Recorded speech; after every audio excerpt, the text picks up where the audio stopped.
আর একটা হাদিস স্পষ্ট, সবাই বলে কিনা জানি না, হাদিসটা আমি বলি। সেটা হলো নবী সাল্লাল্লাহু আলাইহি ওয়াসাল্লাম বলেছেন, যখন কোনো কওমের মানুষরা এরকম আমানতের খেয়ানত করা শুরু করে, প্রতারণা করা শুরু করে, মাপে কম দেওয়া শুরু করে, মিথ্যা কসম করে পণ্য বিক্রি করা শুরু করে, আল্লাহ পাক ওই কওমের উপরে আল্লাহর গজব, দুর্ভিক্ষ নাযিল করে। দুর্ভিক্ষ আমার উপর আসবে না, তা কার উপর আসবে? একটা বিষয় খুব অবাক হচ্ছিলাম যে করার চেষ্টা করছে, ওদের ওখানে ভূমিকম্প কেন? ভূমিকম্প তো আমার উপর হওয়ার কথা ছিল, কারণ আমরা তো দুনিয়ার পাপে লিপ্ত আছি। জেনা, ব্যভিচার, পরকিয়া, পতিতালয়, আল্লাহর সাথে কুফরি, শিরক, মাপে কম দেওয়া, সুবহানাল্লাহ, এগুলো চলছে না আমাদের সমাজে। তাহলে আযাব পাওয়ার যোগ্য কি আমরা হই নাই? আমরা কি আযাব পাওয়ার যোগ্য হই নাই? আল্লাহ ছাড়বেন না, কিন্তু যদি আমরা সতর্ক হয়ে ফিরে না আসি, আল্লাহ পাক ছাড়বেন না কিন্তু। আল্লাহ পাক আমাদের সবাইকে শিক্ষা নেওয়ার তৌফিক দান। এখানে শুআয়ব আলাইহিস সালামের কওমের 4টা অপরাধ আমি বলেছি। এক, শিরক, আমার সাথে বলেন। একটা হলো শিরক, যেটা আমি ব্যাখ্যা করে দিলাম, 3 ভাগে হয়, কথায় হয়, কাজে হয়, চিন্তায় হয়। 2 নাম্বার কুফর, যেটা মানে আল্লাহর বিধানকে অস্বীকার করা। 3 নাম্বার হচ্ছে মাপে কম দেয়া, যেটা আমরা এখন অহরহ দিচ্ছি, ভেজাল, পণ্যে ভেজাল, ব্যবসায়ীরা সতর্ক হয়ে যান। আর 4 নাম্বার হচ্ছে কি, মানুষের সম্পদ অন্যায়ভাবে লুটে পুটে খাওয়া। এই যে দুর্নীতি, সুদ, ঘুষ, এগুলোর মধ্য দিয়ে আমরা সবার সম্পদ লুটে পুটে খাচ্ছি। এই 4টা পাপ করতো বলে আল্লাহ পাক কি করেছেন শোনেন। এই 4টা পাপ করতো বলে আল্লাহ রাব্বুল আলামিন কোরআনে, এই আল কোরআনুল কারীমে 4 বার এই আয়াত নাযিল করেছেন। কতবার? 4 বার। মিলও আছে, 4টা পাপ 4 বার আয়াত আল্লাহ পাক নাযিল করেছেন যে ফাকাযযাবুহু, তারা শুআয়বের কওম শুআয়বকে অস্বীকার করলো। ফাকাযযাবুহু ফাআখাযাতহুমুর রাজফাতু ফাসবাহু ফি দারিহিম জাসিমিন। এই যে 4টা পাপ করতে থাকলো, আর শুআয়ব তাদেরকে দাওয়াত দিল আলাইহিস সালাম, তারা শুআয়বকে অস্বীকার করলো, তখন তাদেরকে পেয়ে বসলো আমার পক্ষ থেকে প্রচণ্ড একটা ভূমিকম্প। পৃথিবীর ইতিহাসে সর্বপ্রথম এই কওমে শুআয়ব, এই যে কওমে মাদিয়ান, শুআয়ব আলাইহিস সালামের কওম, এই কওমকে ভূমিকম্প দিয়ে ধ্বংস করা হয়েছে। পৃথিবীর ইতিহাসে প্রথম কোন কওমকে ধ্বংস করা হয়েছে ভূমিকম্প দিয়ে? শুআয়ব আলাইহিস সালামের কওম, কওমে মাদিয়ানকে। কিভাবে? আল্লাহ পাক মেঘ দিয়েছেন, কালো মেঘ। তারা মনে করেছে খুব বৃষ্টি হবে, তারা সবাই এক জায়গায় জড়ো হয়েছে। তার আগে প্রায় 40 দিন পর্যন্ত বৃষ্টি নাই, খুব খরা, ফসল ফলছে না, দুর্ভিক্ষ হচ্ছে। যে মাপে কম দিলে দুর্ভিক্ষ হয়, দুর্ভিক্ষ হচ্ছে, কোনো ফসল ফলে না।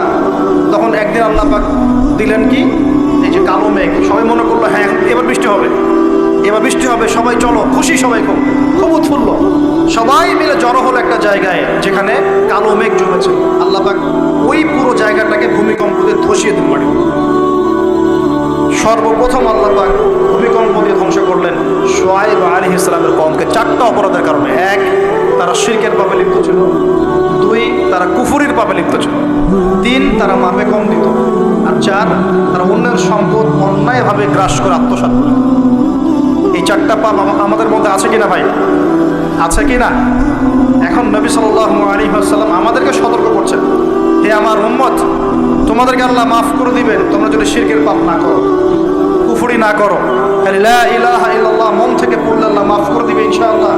5 ওয়াক্ত নামাজ ঠিক করে পড়ো, যাকাত দাও, রমজানের সওম রাখো, আমিরের আনুগত্য করো, একে অপরের প্রতি মহব্বত রাখো, ইনশাআল্লাহ আল্লাহ তোমাদেরকে মাফ করে দিবেন। কিন্তু তিনি সতর্ক করলেন। নবী সাল্লাল্লাহু আলাইহি ওয়াসাল্লাম বললেন, বাইনা ইয়াদাইস সাআ। এইবার এই হাদিসগুলো একটু ভালো করে শোনেন, আস্তে আস্তে আমি শেষ করছি।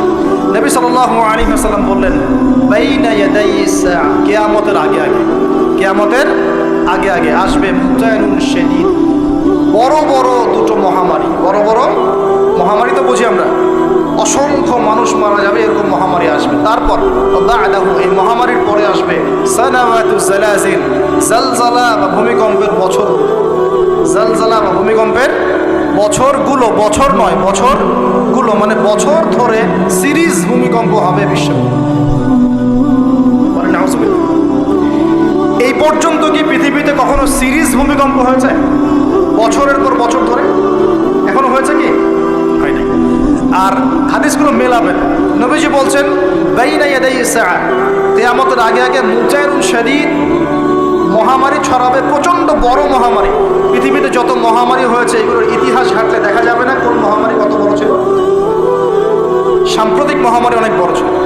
সাম্প্রতিক যে মহামারী চলে গেল, এটা পৃথিবীর অন্যতম বড় একটা মহামারী।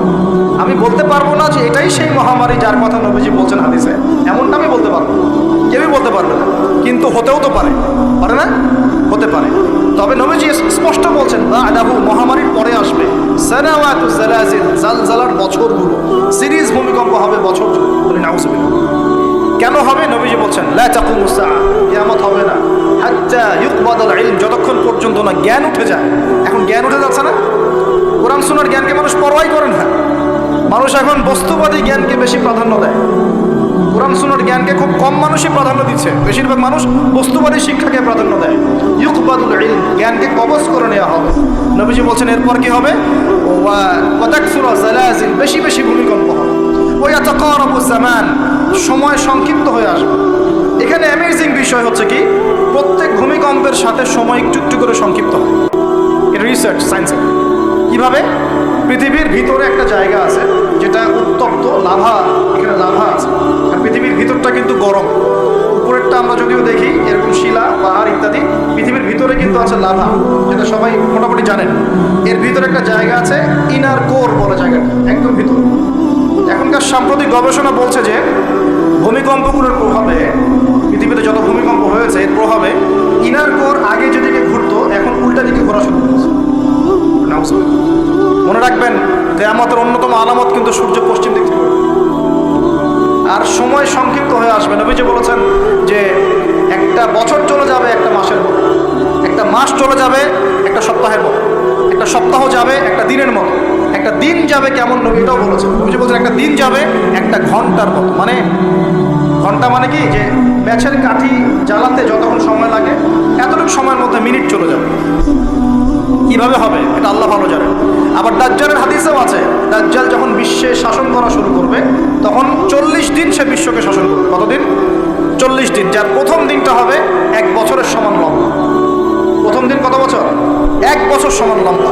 কে জানে পৃথিবীর গতি থেমে যাবে কিনা, থেমে যেতেও পারে। আপনাদেরকে নিউজ দেয়, চায়নাকে নাম তো শুনেছেন, চায়না একটা বাঁধ নির্মাণ করেছে, কৃত্রিম বাঁধ। ওর দেশে একটা কৃত্রিম বাঁধ নির্মাণ করেছে। এটা এত শক্তিশালী বাঁধ, ওখানে এত রড, সিমেন্ট আর এই ম্যাটেরিয়ালস ইউজ করা হয়েছে, যেটা এই পাকিস্তান, তারপর ইন্দোনেশিয়া, হ্যাঁ, বাংলাদেশ, এই যে দেশগুলো আছে, এই পুরো দেশটাকে, এই পুরো দেশের একটা বড় অংশকে এই কংক্রিটের নিচে ঢেকে ফেলা সম্ভব। এত বেশি কংক্রিট ইউজ করা হয়েছে, চায়না ইউজ করেছে, ওরা ইউজ করেছে। এবং বিশাল একটা পানির ফ্লো তারা সৃষ্টি করেছে, কৃত্রিম, এটা কিন্তু ম্যানমেড।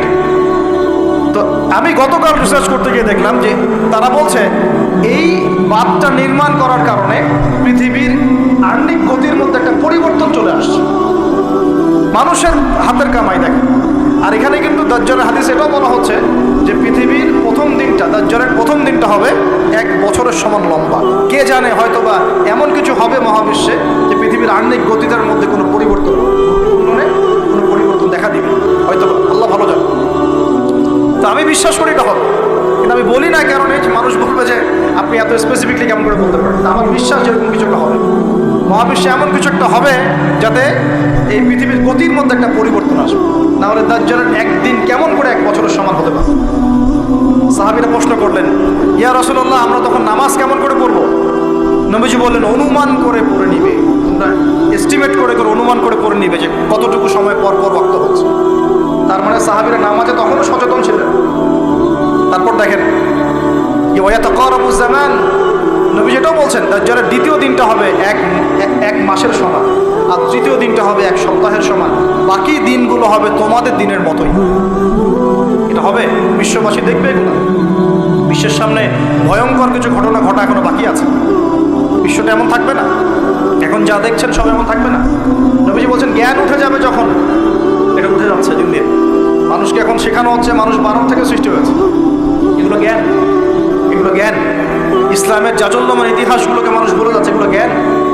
মানুষকে শেখানো হচ্ছে সমকামিতা ভালো জিনিস, এগুলো জ্ঞান। সমকামিতা ভালো জিনিস, এটা ব্যক্তি স্বাধীনতা। শেখানো হচ্ছে মানুষকে যে পর্দা, এগুলো কুসংস্কার। পর্দা কি? কুসংস্কার, এগুলো জ্ঞান। জ্ঞান কাকে বলে? ইউকবাদুল ইলম মানে জ্ঞান উঠে যাচ্ছে, কবজ করে নেওয়া হচ্ছে। আর দেখেন আরেকটা হাদিস আসছে, আল্লাহ পাক কিন্তু কোরআন হাদিসকে তুলে নেবেন না। একটা হাদিসে আসছে আল্লাহ পাক কোরআন হাদিসকে তুলে নেবেন না, কিন্তু আলেমদের মৃত্যু হবে বেশি বেশি। আলেমদের জান কবজ করার মধ্য দিয়ে আল্লাহ পাক জ্ঞান উঠিয়ে নেবেন।